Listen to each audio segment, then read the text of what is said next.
This is Social Impact Live, a weekly conversation with members of the Columbia School of Social Work community. Pleased to welcome today as our guest, Cindy Bautista-Thomas, who is an Associate Director of Field Education at the Columbia School of Social Work.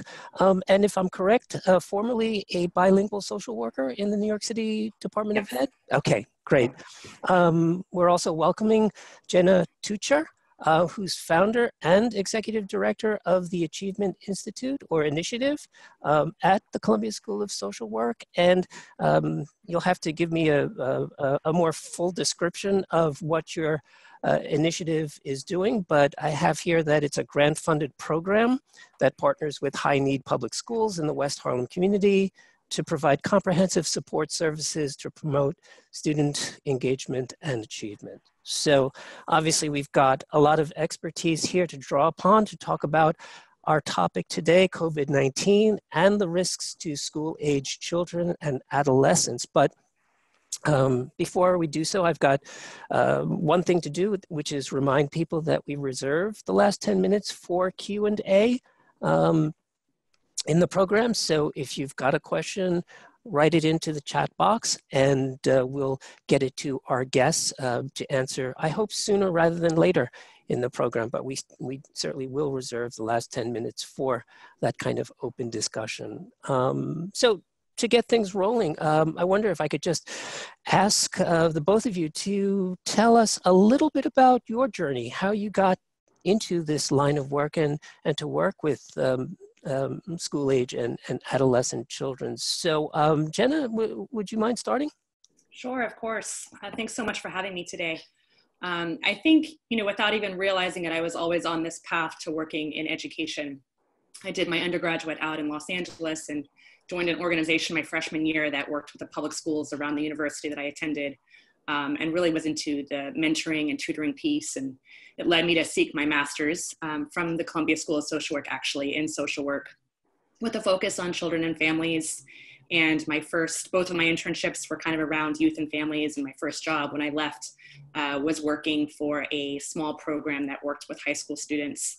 And I was in the schools with our kids and, worked there for a number of years. And in 2012, realized I really wanted to start my own program that focused on the community surrounding the School of Social Work and really focusing on West Harlem and our public schools. And so I started the Achievement Initiative in 2012 through a Liberty Partnerships Program grant with New York State Education Department. And we're currently in 3 schools. They're middle schools and high schools and all public schools in the West Harlem area. And everything we do is school-based. We hire full-time licensed social workers placed in our schools and our school offices, really working in tandem with our schools to provide support services to students with the goal of graduating from high school and hopefully attending college. Wonderful, wonderful. Thank you so much. And Cindy, can you tell us about your journey to doing this kind of work? Yeah. So my journey began, I was a student at SUNY Stony Brook, and my first internship as a BSW student was at a school, and wasn't too intrigued about it, but it definitely piqued my interest. I later worked with young adults at the door, and then when I got my master's in social work from SUNY Albany and returned to New York City, I started doing child welfare work in the Bronx for Grand Wyndham, and it was doing the school visits that was really enriching for me to hear about how the school social workers were supporting the children and the families. And so I did school social work for 8 years at an elementary school in the Bronx at the New York City Department of Education, and then started supporting social work students. And it was in that journey that I realized that I wanted to do the work on the other end, which is supporting the social workers that were doing the work in supporting the students. And so I've been at Columbia School of Social Work for 11 years, where I have been working with social workers that are supporting students in internships throughout New York City. I work with the school-based platform, and I also work with students that are doing field placements in college-based settings. And I founded and have been spearheading the School Social Work Conference for the last 6 years at the School of Social Work.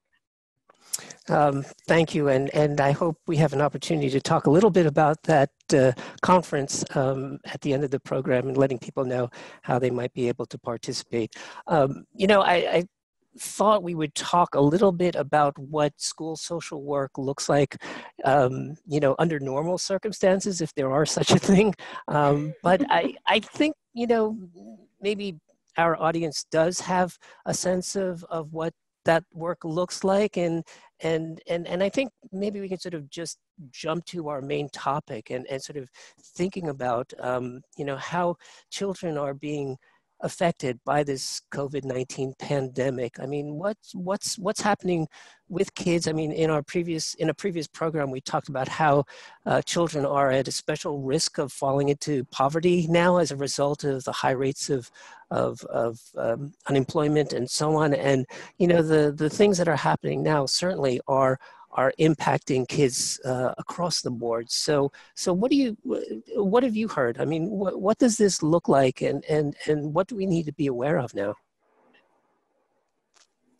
So what I've seen in my work is in supporting social work students, interns that are doing remote field placements, it really has added an additional challenge in the work. So the work is already multifaceted, multi-layered. School social workers provide social emotional support, individual counseling, group counseling, consultation with teachers, administrators, parents, families.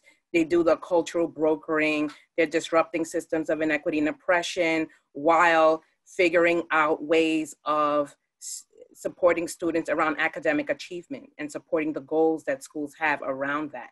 And so oftentimes that might look like clinical interventions, that might look like workshop developments, that might look like community collaborations. And so it definitely looks different depending on the role that people have. In the New York City Department of Education, there are multi-layered roles that are, taken upon by school social workers. And then of course, in private schools and in charter school settings, the role expands differently depending on the mission of the schools. And so COVID-19, what it did was it exposed already pending challenges within school social work, where the roles weren't clear for many and where it was already a role that was overwhelmed.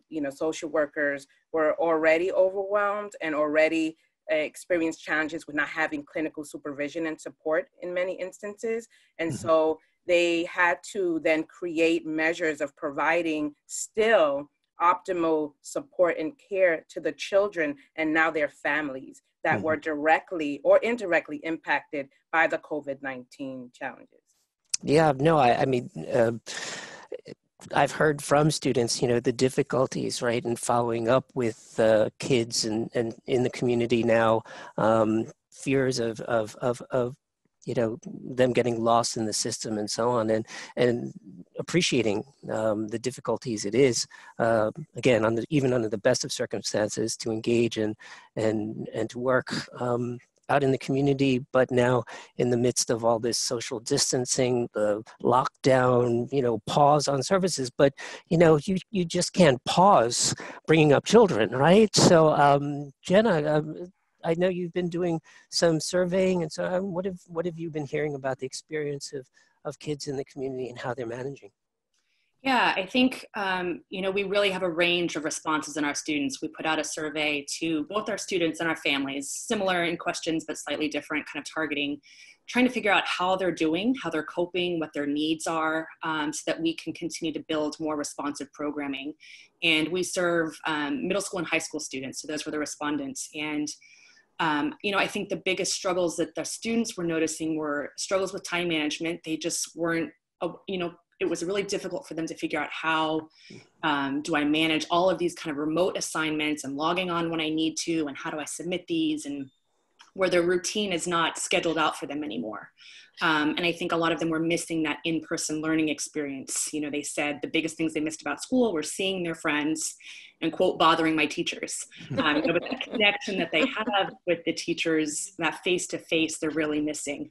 And their biggest concerns were about their health and the health of their family. A lot of our families are kind of in that emergency response or frontline workers as nurses or x-ray technicians, working in some of these essential worker positions. So they're very concerned about their families and, you know, passing their classes. And then our seniors are kind of a special cohort as well, that they're grieving and missing their senior year experiences. And that anxiety about transitioning to college. Many had planned to go away upstate for college, and now they're really wanting to stay home with their families. They're wondering, you know, is it going to be an online learning experience in the fall like it is now? I was looking forward to this new college experience that they're, you know, really anxious about. And I think overall there's a lack of access to food. That's the biggest concern our students and families had, were a resource around not having enough or having access to food these days.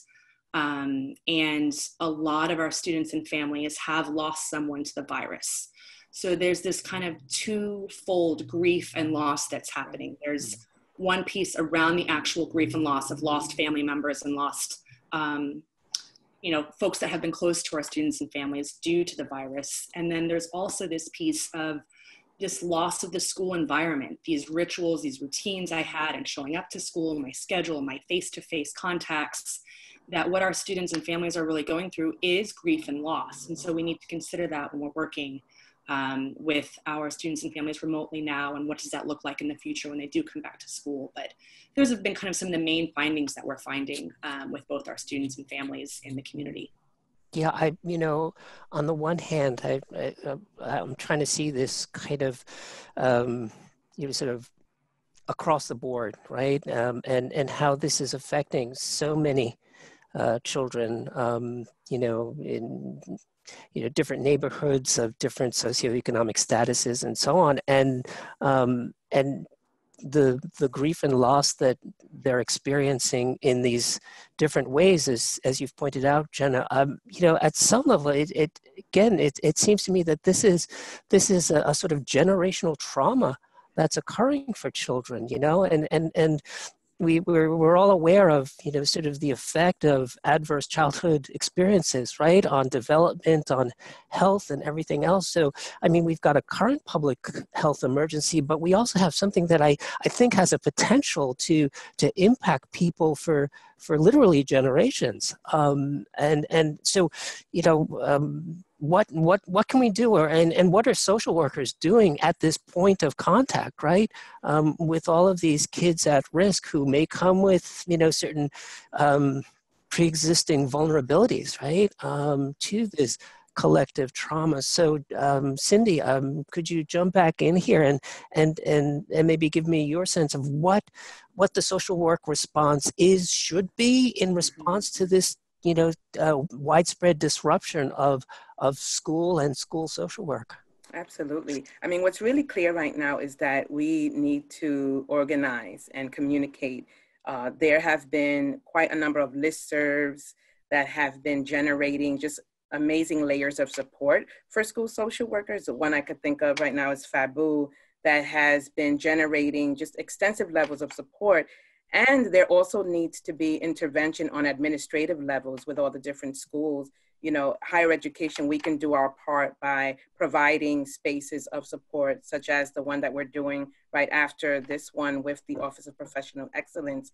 But it's really clear that mental health was already increasing and was already a challenge for our children before COVID-19.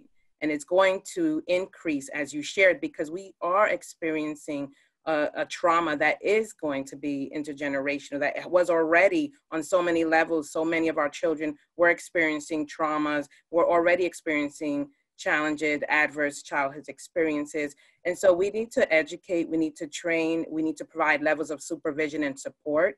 And we also need to really, this is a good time to look at what are we doing well, and where could we make changes to really be intentional about the role of the social worker in schools, right? Because for a long time, the social work role was vague, was uncertain, and now we get to be clear about, as social workers, disrupting systems of inequity and oppression, really addressing the structural issues that were already at play, right? We had so many children that didn't even have technology in their homes, that didn't even have access to Wi-Fi. Some of them just getting technology. I just spoke with a social worker yesterday who works with the Bridging the Gap program that works with children living in temporary housing, whose family just got the technology yesterday. So that's 6 weeks of education that has been lost as it relates to the New York City Department of Education's role, right? And so families are being centered at this time, and they should have already been centered because they already have so much to contribute to the educational process. So now we need to think about a systemized way to hear out what it is that they need for their children at this time. And of course, listen to our children. I mean, they're doing an amazing job amidst all of these challenges. And we need to hear from them, hear from the families, and really figure out how we can disrupt all of these inequities and moving forward, develop systems that actually work for our children and families. Absolutely, absolutely. And sort of to focus on the issue of inequities, it's, I think, a well-known fact that the New York City public school system is the most segregated school system in the country, public school system in the country. So, which raises the question. I mean, we've been asking these questions, addressing these issues for a while in New York City. I mean, why haven't we made more progress over time? I mean, despite all of your individual efforts, right, and the program that you're doing and so on, is there something, I mean, and maybe I'm being parochial here by focusing on New York City, but that we need to do to, as you said, Cindy, disrupt the system of oppression and inequality that seems somehow rooted into our system. Of course. I mean, the New York City Department of Education is just one system, right? It's the largest school district in the nation. And then there we have tons and tons of charter school systems as well. And I must say that I have seen some growth in the 11 years that I've been at Columbia, providing the support around social work interns, where I have seen programming instituted around racial literacy and equity. And I also feel like we need to do more. Mm-hmm. So speaking to the issues of what are the strategies, right, that we need to pursue to address some of these issues. And Jenna, your thoughts on what this adaptation in a time of disruption might look like, and what the potential is, right, for maybe, as it's been said, build back better, right? When things do return to the new normal, or as I heard the other day, the new abnormal. Yeah, right. And I think, that's one of the things that, and I always appreciate Cindy because she always reminds me of this, is to look for the opportunities in things. That within all of these challenges, there are new opportunities.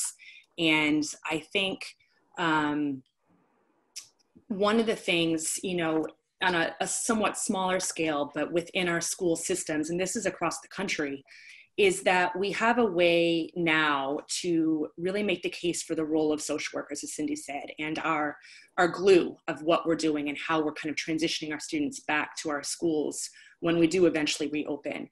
And what are the systems that we can place in our schools directly that center our students' social emotional learning and health, their mental health and well-being, by really, in the past, I think a lot of schools have had social emotional learning, SEL learning, that's kind of a standoff, something that we do on the side, but it's not really integrated into the culture of our schools.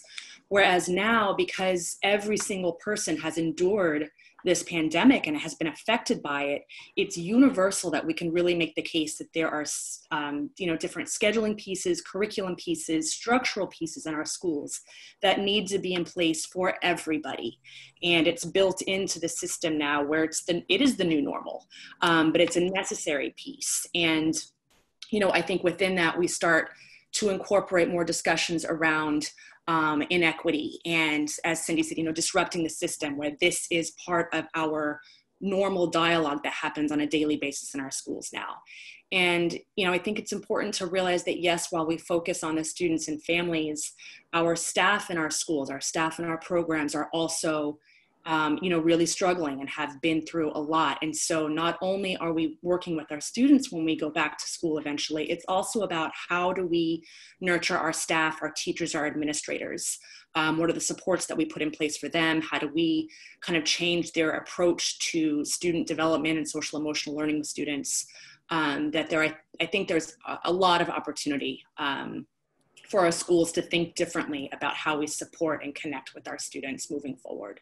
Before I let that topic go by, I know Cindy probably has a few words to say about self-care. You've talked a lot about self-care for social workers and have done numerous trainings. So how do we support and school social workers and school staff in general? And what does that look like? Yeah, I'm so glad Jenna mentioned that, because part of the support that I've been providing to the social workers that are supporting our interns is the fact that they were already supporting the school staff in many ways, but now it's even more compelled because of the challenges of COVID-19. So suggestions that I provide and have shared with our social work students, as well as our social workers that are out there doing this amazing work that you do, is first of all, acknowledge all the feelings, feel all the feelings, right? The feelings of disappointment, the challenges, but also the joy and the peace that some of you are feeling when there are some positive components of the work that you're doing with families. Thinking about how to channel that energy into something, some activity, some thing that helps you thrive and feel alive, right? And it doesn't mean necessarily that you're gonna write that book you've always wanted to write during this time, right? But maybe it's drawing, maybe it's coloring, maybe it's you used to love to do that and you don't do that anymore. Maybe it's karaokeing with some friends on Zoom, right? And also really thinking about what are the things that you can control. Think about those things that you can control and control those things. Many of us are on that television watching all of the facts and the details that really just overwhelm us and increase our anxiety. But we can control what we watch. We can control the phone calls that we take from anxious friends, right? And family members. We certainly can't control who we're in our home with right now. For many of us, we can't control those things. But we could certainly think about how are we spending our time? How are we honoring ourselves? I talked last week about you cannot give from a cup that is empty. And there's things in your cup. You either have air in your cup or water, right? So sometimes we say our cup is empty. No, it's not empty. You have something in it. It's air, right? And how is that air deflating you, or how is it inflating you, right? So really thinking about what are the tools that you're using to really fill you as an individual so that you can really provide high quality work. And lastly, communicate. Communicate to your supervisors, communicate to your administrators, communicate to your legislators, communicate to your policymakers about what needs to change. Where do we need to make changes? This is an amazing opportunity for us to look at what's working and what's not working, right? And smile and have fun in the process, right? That's what I would say. Yeah, so often we focus on, what we like to call the problem-saturated narrative, but you've reminded us of, the importance of maintaining hope, right? And a sense of meaning and purpose for the future and living an intentional life. So thank you, Cindy, for bringing it back to human terms. I just want to note that it appears that our technical problems have continued, and I'm not sure how live this live program is. We do seem to have a connection with the interested viewers and are trying to get questions, but we may not get any. So my apologies for that, and I'll do my best to maybe anticipate some of the questions that we might be getting from our audiences live, but certainly want to have all of this available later as a recording for people to view and to respond to. I want to just go back to this issue of the differential risk, right, that is out there in terms of children, and as much as I know socio-emotional learning should be a focus of the work and what happens to support students in school. What about the flip side that, it's going to take away time from the academics, right? And all of the things that, help people to sort of get ahead, right? To sort of do well on those standardized tests, to get into those college, and so on, and do well academically. Is it kind of a, robbing Peter to pay Paul? Or, how can we do both at the same time? I'm sure you've thought about this in your various roles and capacities. So let me go back to you, Jenna, and maybe get some of your thoughts. Sure, I appreciate that question. And I can feel my visceral response, like, no, it doesn't have to be that way. Yeah. But I really appreciate you asking that, because that's, obviously the top concern of our teachers and principals initially, if they don't have kind of that understanding of their background and what does it bring, that academics is the focus of schools, right? That's how we've always thought about our school system, is educating the academic piece for students. And I always say, one of the things I always say is, I think about Maslow's hierarchy of needs. And I think about, the basic food and shelter and what do our students need to be able to thrive and survive. And I really put on that core piece this social emotional functioning piece, right? If I've experienced trauma in my community or in my life and my family, if I don't have the tools to kind of cope with that, I can't be effective in the classroom. I may not be able to show up either in person on a regular basis in the classroom, or I may not be able to mentally show up fully because I'm so distracted with all these other stressors in my life that I'm thinking about and anxious about. And so I'm not actually getting that learning that's happening in the classroom. Whereas if we start to infuse some of these coping skills, these groups, these learning pieces, and some schools do it via an advisory system. So they have an actual class that's an advisory class. Some is once a day, some are just once a week. Schools kind of navigate that differently. Some build it into a homeroom piece, or they build it into a health and gym class, but it becomes infused in the school, and it becomes part of the school culture too, right? It's about thinking, are our schools trauma informed? Can they connect with our students in a different way? When a student comes into the classroom 10 minutes late, is it, oh, well, it's nice of you to show up? Or it's, hey, I'm really glad you made it today. Welcome to class. Just that little tweak in how we respond to a student coming in makes me feel valued and appreciated now. So this SEL piece is something about really building it into the work that's already being done. It's essential life skills, it's essential coping. And once we start to meet that baseline need, our students are more present, both physically, mentally, and emotionally, where they can actually take their learning, their academic learning, to a whole nother level, because they're able to focus and be present now, instead of concerning, all of this that I'm bringing into the classroom with me. I can put that at the door, or I've started to work on, skills to learn how to cope with this, so that I can focus in the classroom now. All right. Cindy, I know you're nodding in agreement, and I don't know if you want to add just a few brief words to that, or if, yeah.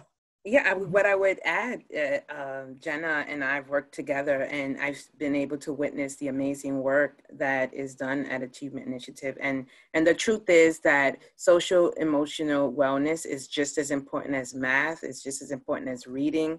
There's been tons and tons of research done about emotional intelligence and the importance of it in the workspace. And so it's so important that we start as early as elementary school, right? To help individuals really learn how to navigate their wellness, especially in this time, especially with all the trauma that our families and children are enduring, and our school staff. So it not only benefits the children, but it also benefits the adults that are teaching the students. All right. Well, thank you both, Jenna and Cindy, for coming on our program today. I'm sorry that we weren't able to field questions from the audience due to the technical problems that we were experiencing. And before we close the show, I just, is there any one takeaway or final thought that you'd like to leave our viewers with before we end? I do want to leave with the fact that, you are really valuable, and you're an asset to the school community, and your voice is important and it's critical.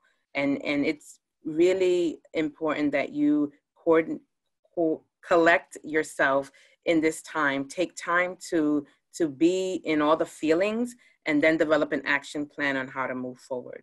You know, we are doing a workshop on June 4th that you'll get information about. And our hope is that we can help facilitate some of the support in place. And you have so much community, and we hope that you take advantage of that. Jenna.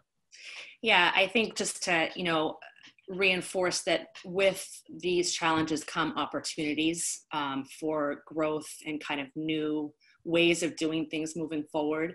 I think reframing, you know, the work that we're doing now, one of the perks of all this remote piece and kind of the counseling and work that we're doing with kids remotely is that we're almost doing a home visit every time that we see our students, right? Because we're in their home, we're seeing the environment, seeing their interactions with others, which gives us a whole different perspective and understanding of our students that we don't necessarily see in school. So even that subtle shift of, you know, thinking about the positives of the work that we're doing now. And, you know, as Cindy said, social workers are completely resilient and flexible and wear a million hats. We always have. I think now we're kind of like magicians wearing even more hats, and they're coming on and off so quickly, you know, every single day. And just to take time and appreciate and value yourselves and just honor the work that you're doing. It's incredible. And it's been really rewarding to see how responsive and flexible that folks have become in a very short period of time, while still connecting to our students and keeping those relationships and solid work happening. So yeah, thanks for having us. Well, thank you, Jenna Tutjer and Cindy Bautista-Thomas, for joining us here today on Social Impact Live. Our next show will be focusing on COVID-19 and efforts at decarceration. So I hope to see you at our next program on Thursday, but for now, take care, stay well, goodbye.